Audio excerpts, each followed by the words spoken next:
কালবৈশাখী ঝড় নামবো। আকাশের অবস্থা অত ভালো না, প্রচন্ড ঠান্ডা বাতাস এবং রাস্তা অনেক ধুলাবালু।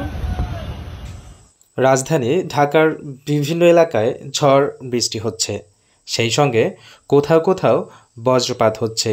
এতে তীব্র গরমের মধ্যে কিছুটা স্বস্তি মিলেছে রাজধানীবাসীর।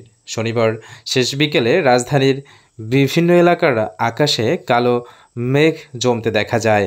এরপর সন্ধ্যা 7টার দিকে ঝোড়ো হাওয়া ও বজ্রসহ বৃষ্টি শুরু হয়। কিছু সময়ের মধ্যে বাইরের পরিবেশ ঠান্ডা হয়ে যায় এবং গরমের তীব্রতা থেকে মুক্তি পায় রাজধানীবাসী। খোঁজ নিয়ে জানা গেছে, রাজধানীর মিরপুর, মোহাম্মদপুর, ধানমন্ডি, বাড্ডা, রামপুরা, খিলগাঁও, মতিঝিল, বাড্ডা, উত্তরাসহ বিভিন্ন এলাকায় বৃষ্টি হয়েছে। আবহাওয়া অধিদপ্তর জানিয়েছে, পশ্চিমা লঘুচাপের প্রভাবে ঢাকাসহ দেশের বিভিন্ন অঞ্চলে বৃষ্টিপাত হচ্ছে। আগামী কয়েকদিনের মধ্যে দেশের আরও কিছু এলাকায় হালকা থেকে মাঝারি ধরনের বৃষ্টি হতে পারে।